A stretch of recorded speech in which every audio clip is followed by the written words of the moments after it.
Good evening. Tonight we're reading Around the World in 80 Days by Jules Verne. Chapter 11, in which Phileas Fogg secures a curious means of conveyance at a fabulous price. The train had started punctually. Among the passengers were a number of officers, government officials, and opium and indigo merchants whose business called them to the eastern coast. Passepartout rode in the same carriage with his master, and a third passenger occupied a seat opposite to them. This was Sir Francis Cromarty, one of Mr. Fogg's whist partners on the Mongolia, now on his way to join his corps at Benares. Sir Francis was a tall, fair man of 50 who had greatly distinguished himself in the last Sepoy revolt.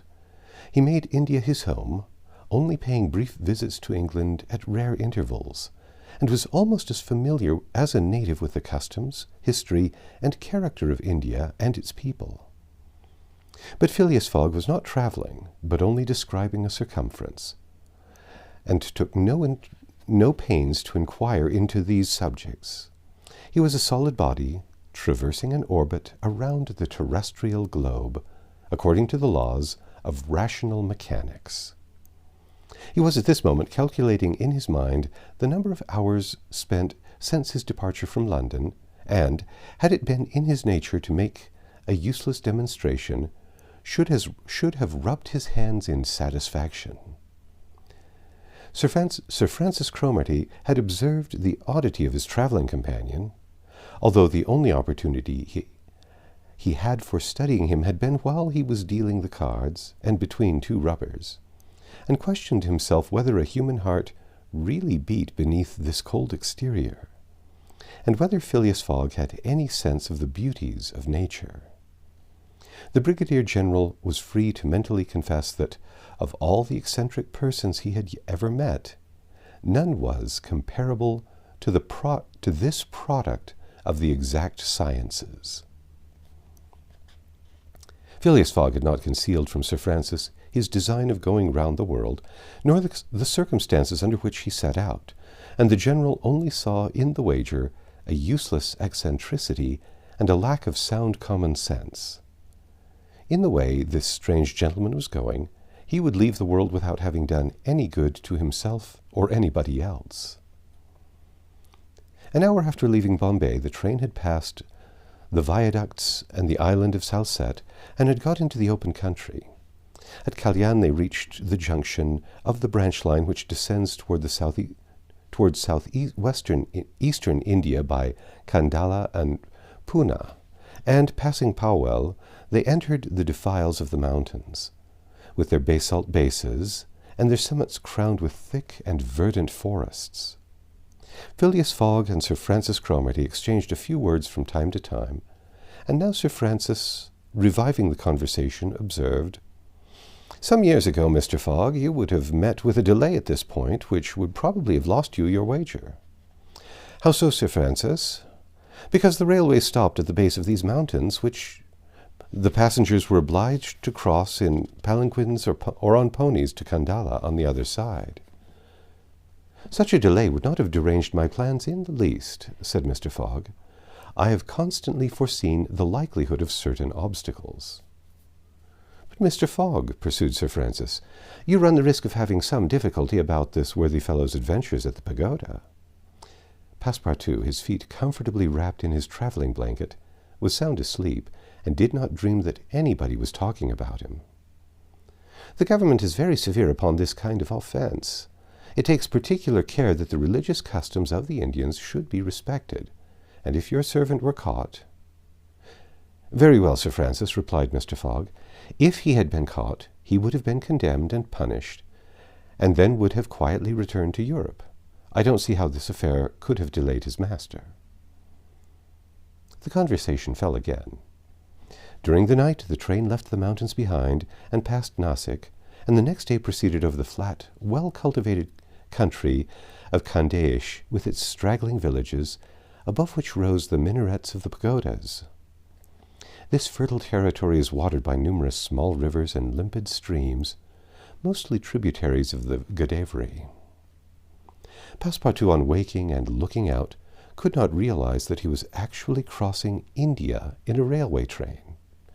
The locomotive, guided by an English engineer and fed with English coal, threw out its smoke upon cotton, coffee, nutmeg, clove, and pepper plantations, while the steam curled in spirals around the groups of palm trees, in the midst of which were seen picturesque bungalows, viharis, sort of abandoned monasteries, and marvelous temples enriched by the exhaustless ornamentation of Indian architecture. Then they came upon vast tracts extending to the horizon, with jungles inhabited by snakes and tigers, which fled at the noise of the train, succeeded by forests penetrated by the railway, and still haunted by elephants, which, with pensive eyes, gazed at the train as it passed. The travellers crossed, beyond Milligam, the fatal country so often stained with blood by the sectaries of the goddess Kali. Not far off rose Ellora, with its graceful pagodas, and the famous Aurangabad, capital of the ferocious Aurangzeb, now the chief town of one of the detached provinces of the kingdom of Nazim.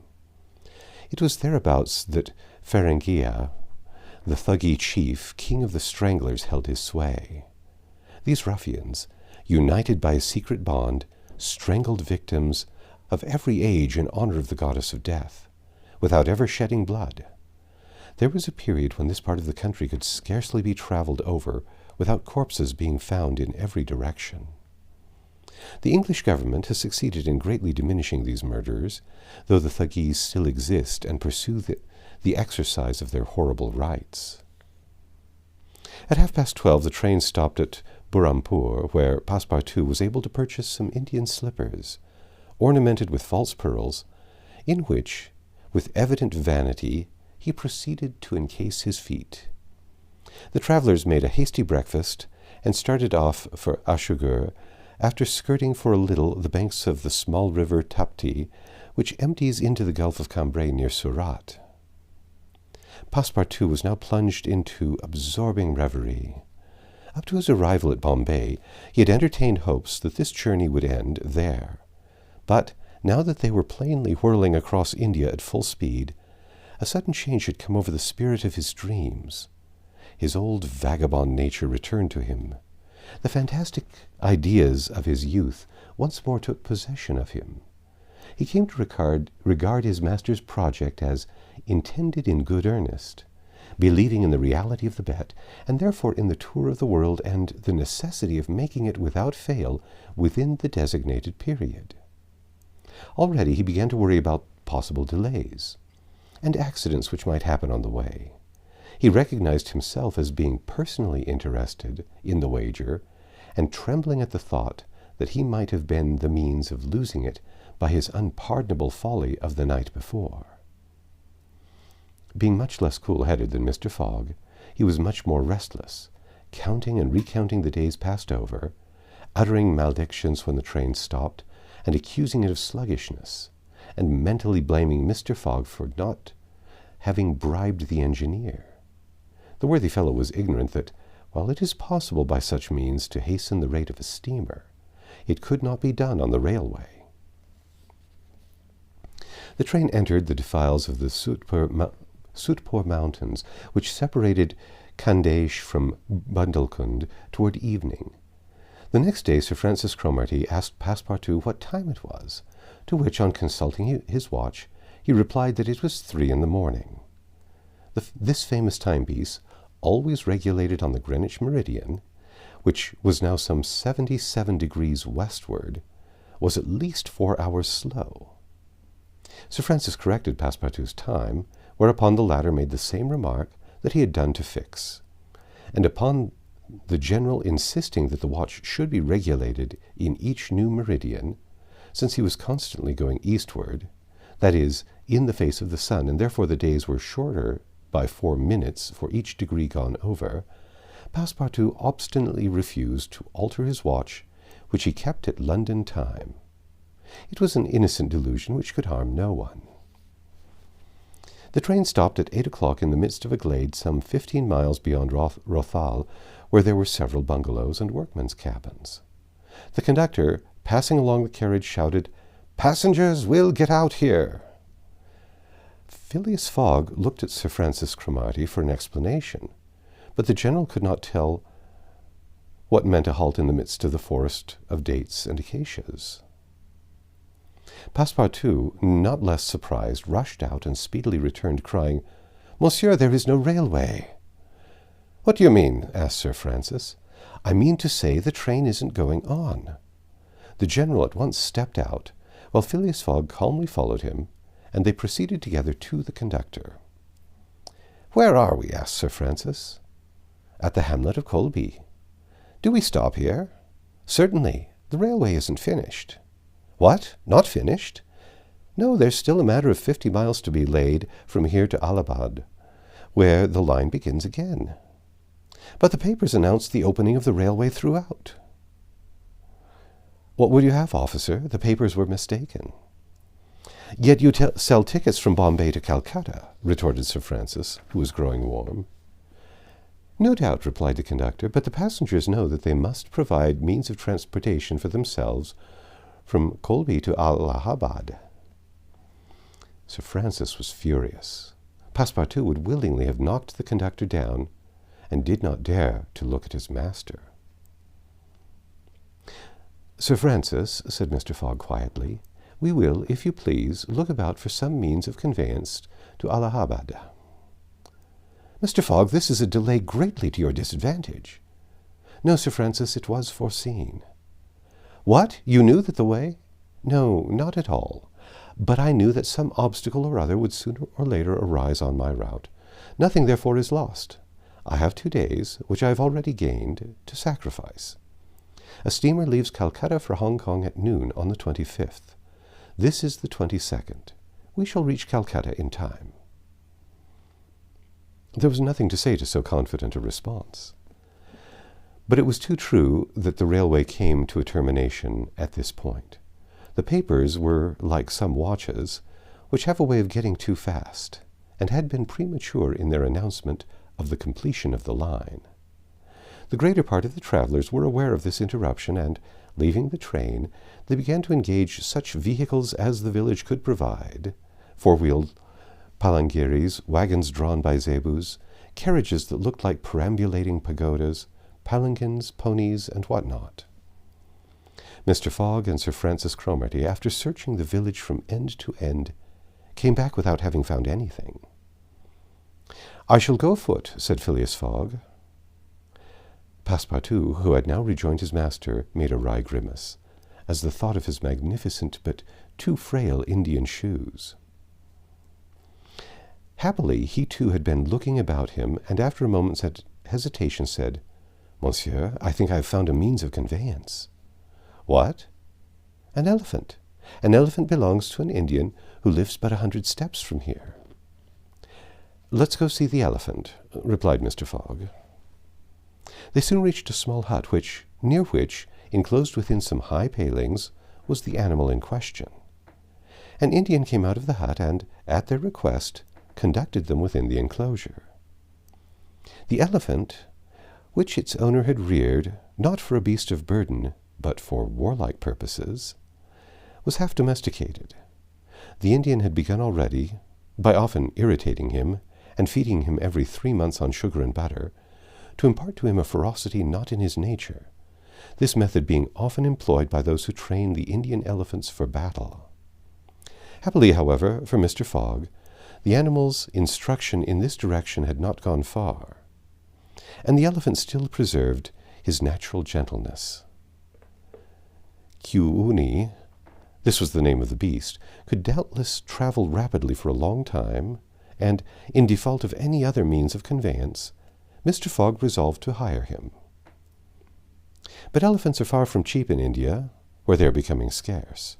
The males, which alone are suitable for circus shows, are much sought, especially as but few of them are domesticated. When, therefore, Mr. Fogg proposed to the Indian to hire Kiuni, he refused point blank. Mr. Fogg persisted, offering the excessive sum of £10 an hour for the loan of the beast to Allahabad. Refused. £20? Refused also. £40? Still refused. Passepartout jumped at each advance, but the Indian declined to be tempted. Yet the offer was an alluring one, for supposing it took the elephant 15 hours to reach Allahabad, his owner would receive no less than £600 sterling. Phileas Fogg, without getting in the least flurried, then proposed to purchase the animal outright, and at first offered £1,000 for him. The Indian, perhaps thinking he was going to make a great bargain, still refused. Sir Francis Cromarty took Mr. Fogg aside, and, begging him to reflect before he went any further, to which that gentleman replied that he was not in the habit of acting rashly, that a bet of £20,000 was at stake, that the elephant was absolutely necessary to him, and that he would secure him if he had to pay 20 times his value. Returning to the Indian, whose small, sharp eyes glistened with avarice, betrayed that with him it was only a question of how great a price he could obtain, Mr. Fogg first offered £1,200, then £1,500, £1,800, £2,000. Passepartout, usually so rubicund, was fairly white with suspense. At £2,000 the Indian yielded. "What a price, good heavens!" cried Passepartout, "for an elephant!" It only remained now to find a guide, which was comparatively easy. A young Parsee with an intelligent face offered his service, which Mr. Fogg accepted, promising so generous a reward as to materially stimulate his zeal. The elephant was led out and equipped. The Parsee, who was an accomplished elephant driver, covered his back with a sort of saddle-cloth and attached to each of his flanks some curiously uncomfortable howdahs. Phileas Fogg paid the Indian with some banknotes which he extracted from the famous carpet-bag, a proceeding that seemed to deprive poor Passepartout of his vitals. Then he offered to carry Sir Francis to Allahabad, which the brigadier gratefully accepted, as one traveller the more would not be likely to fatigue the gigantic beast. Provisions were purchased at Colby, and while Sir Francis and Mr. Fogg took the howdahs on either side, Passepartout got astride the saddle-cloth between them. The Parsee perched himself on the elephant's neck, and at 9 o'clock they set out for the village, the animal marching off through the dense forest of palms by the shortest cut. That's the end of Chapter 11. Come back tomorrow and we'll read Chapter 12.